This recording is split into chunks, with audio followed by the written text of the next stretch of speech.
Hey guys, Raj Sanga of Cardio Security. Welcome back to the channel. Another episode of Raj's Garage. And today we'll be going over my E30 M3 convertible.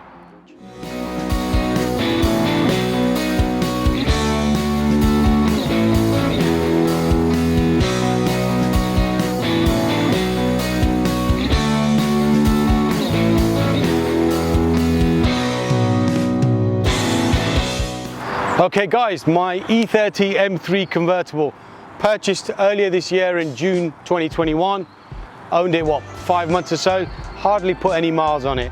Now I don't want to go over the history of this car and how I found this car. There is already an episode on YouTube on our channel which shows how I came about to purchase this car and the fantastic story behind this car. We'll drop a link, make sure you watch that. It's a real insight into this car as well. So today we're going to cover some of the problems that I've found with this car and what the plans are with this particular M3, and am I going to keep it or am I going to flip it?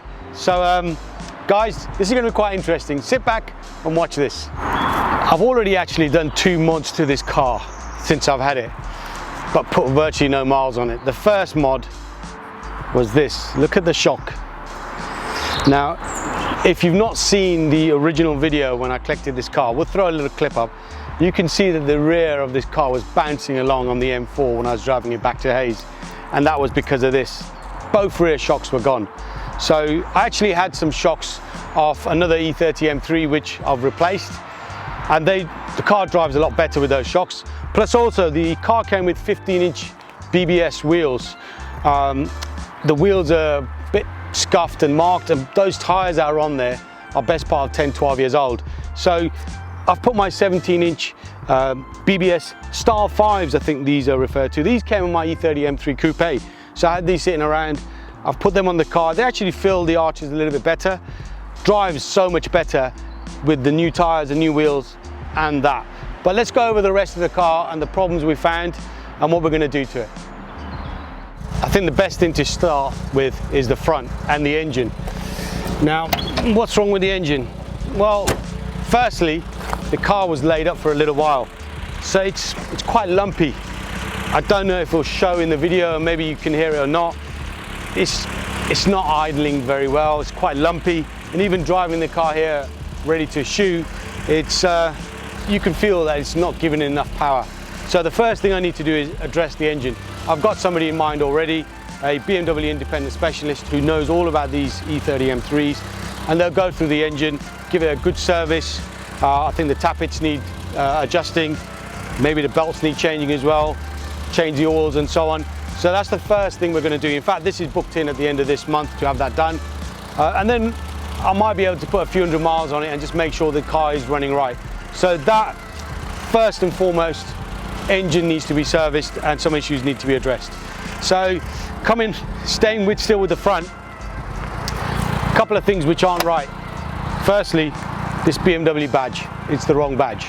This is off a newer, probably E46 BM.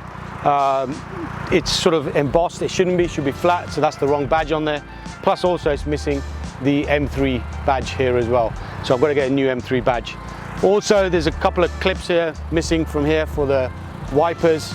I think they're pretty easy to source from BMW as well. So it's going to be a quick BMW order for a few bits and pieces.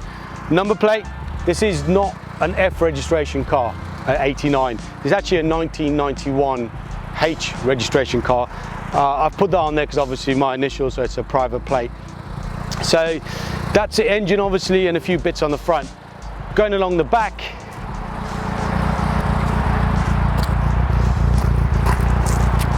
also missing the BMW badge, so I need a new BMW badge here as well, again from local BMW stockist. So front and the rear, that's all that needs to be done. Why am I shaking my head? Well, the paintwork is not to my satisfaction. I knew when I bought the car the paintwork wasn't great. In fact, the previous owner, when the car was bought over from Italy, had it repainted, and whoever painted it did a really poor job. They haven't prepped the car, so underneath you can see there's prep marks, There's orange peel on certain parts of the car. There's some areas of the car where the paintwork just doesn't match the other panels, and whoever's done this repaint, I'm not going to call you out because I didn't commission you to do it, but if you do watch this video, you need to fix up, because this is not good. So I've now decided that I'm just going to repaint the car again in Macau blue, keep it the original color. All the panels are straight, nothing needs, there's no rust bubbling, but I just need to get rid of the scuffs. You can't see it in the video, but here there's some imperfections in the paint. So it's gonna, I don't think it needs to go back to bare metal, which is a good thing, but take all this paint off and redo it again to a level that I'm satisfied with. Obviously I've got a bit of OCD when it comes to paint, as you'll no doubt know if you've seen any of my other videos. So externally it's a big job, probably an expensive job, but repaint the whole car. While we're talking about externally, the roof actually is in pretty good condition from what you can see, but I will show you now along the back. So where you've got this plastic rear screen, this rubber trim that sort of secures it in place has come away, the stitching's come away, so that needs addressing. Probably nothing major, but obviously that needs addressing. This M3 does actually have an electric hood, but the electric motor is shot. The teeth are just crunching. The hood sort of opens and comes to about here, and we'll show you that, and then it sort of needs manual help just to sort of get it into place and stow the hood away underneath the rear deck. The actual mechanism now, I think, is still available. I'm not sure, the actual motor. To replace it, from what I've been told, is fairly straightforward. So when I get the car serviced and do the engine bits, I'll replace the motor as well. Fairly common problem on these. So if you've had an E30 convertible, be 325, 318, M3, you would know that the electric motor on these does go, but I need to replace it. So we're gonna have to do that. Now, let's talk about the interior, show you what the problems are with the interior, and then we'll try and get the hood sort of stowed away and show you the issue with the hood. So let's start on that side. Okay, interior wise, it's not so bad, to be fair. Door cards need a bit of cleaning. They've got some grime on there, which will obviously come off. The rear bench, now that's in a bad way, and we'll show you that. The front seats, I could get away with recolonizing the front seats, but the issue is the rear bench actually needs to be stripped back and needs to be retrimmed. So if I do that, I'm not going to get leather to match the front seats. So it looks like I'm going to have to go for a complete interior retrim. I might be able to get away with not trimming the door cards. We'll see. I'm going to keep it original. So the same grey interior, stock with the 3 BMW M logos in the seats, that will all stay. But I think most definitely needs a retrim. Now let's try and get this hood open and show you the problems that the electric motor causes.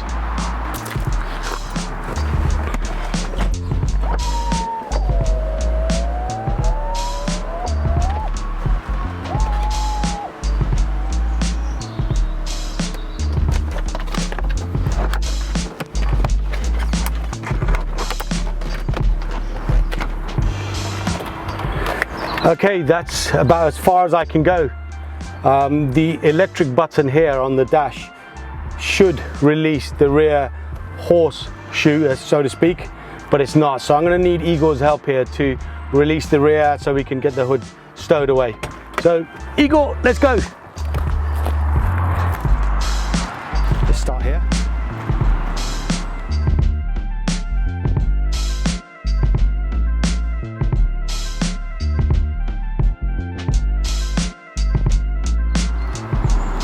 Okay, there we have it. What a palaver. Should take all of 15 seconds, but it's taken two of us 60 seconds. So yeah, the motor is shot. That needs to be replaced. Now I can actually show you the rest of the interior and show you how bad that rear bench is. So have a look at this. So this has been sitting in Italy in the sun, and the leather has cracked and stretched. It's absolutely baked. There is no way, I've spoken to a trimmer already, there is no way that that can be repaired. So, and you've got bits here as well, so I think it's going to be complete seats, front and rear retrim. Going to try and not do the door cards and the rear cards if at all possible. To be fair, probably end up doing them and end up having to do the rear horseshoe, so to speak. So that's the interior of the car. I think it's time we went out for a drive, show you how good or bad the car drives, and then we'll go from there.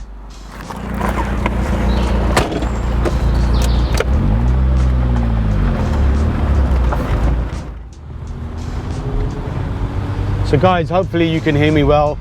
The hood's down, we've got an external mic and hopefully it doesn't pick up too much of the wind noise. It's quite a tight car to drive actually. The steering is very positive, good feedback. A few issues inside, just looking at the dash and so on. The computer here, the actual screen on the computer is shot. That's like the trip computer, so if any of you know of someone who's selling a trip computer, let me know. It's also missing a rear view mirror. That's probably something I'm gonna have to source from BMW. And obviously no stereo, but I think I know of a place where I can get a stereo. It's got no security neither, so I need an alarm on this. How does it go? Second gear. Pulls quite nicely actually. Obviously no rear view, so I've got to look over my shoulder. It's actually fairly comfortable. The shocks that I've replaced, the car doesn't bounce around anymore. It's actually very forgiving. A dogleg gearbox. If you don't know what a dogleg gearbox is, make sure you watch the video with my E30 M3. That explains what the dogleg gearbox is. I've got to say, it's actually pretty fun being in this car. Bit of wind in my hair, well, whatever hair that I've got left, that is actually. So best part of what, 20 years after selling my E30 325i convertible, I'm back in another convertible, but this time I'm back in the icon, the unicorn E30 M3 convertible, one of only 786 units made, full stop.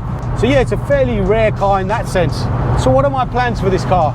Well, I need to get a lip spoiler for the front, the chin spoiler, the Evo 2 spoiler. So if anyone knows of an original spoiler, DM me or DM Car Security. Has to be the original, I don't want a copy part. And biggest thing is, what do I do with suspension and wheels? Now, my E30 M3 coupe has airlift suspension, as you know. Should I go airlift on this or should I go coilover? I'm thinking airlift because that would look kind of cool for both cars to be together, especially as this car will be used as a show car. So I'm thinking airlift performance 3H, wheels, I don't know, another set of rotiforms or something different, some BBSs maybe. I don't know, what do you think? What would you do if this is your car? Would you go airlift? Would you go Bilstein? Would you go KW? Or would you go some other suspension? And what would you do for wheels? So again, some of you might be thinking, what, you're putting air on an E30 M3? Don't forget, everything is fully reversible. I do not damage the car at all. And if anything, with airlift, I can drive the car super low and not be worried that I'm damaging the undercarriage or damaging the wings or anything like that. I've got to say, I'm enjoying driving this car. It's a little bit chilly, but you know what? This convertible life, I get it. I've missed it actually. I've not had a convertible for the best part of 15 years and it's kind of cool. I think I'm just going to relax and enjoy this.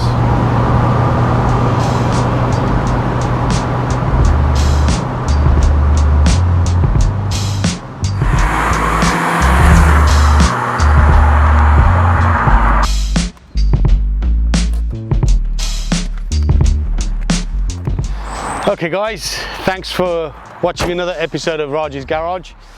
Obviously there's going to be further updates on this car, so when it does go in for paint, when it does go for those engine bits and also the interior, we'll do some resto updates like we did with our 964 turbo. Nice little plug there. If you've not watched the 964 turbo build, we'll throw up a link, make sure you watch that. As always guys, that helps our channel.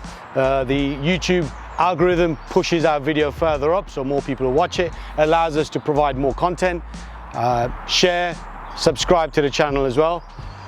Any comments, any questions you have, throw them down below. Again, I've asked quite a few questions whilst I was talking about this car. Please, let's have your input. What would you do if it was your car? Would you do what I'm saying I'm going to do, or would you do something totally different? Thanks for watching guys. See you soon.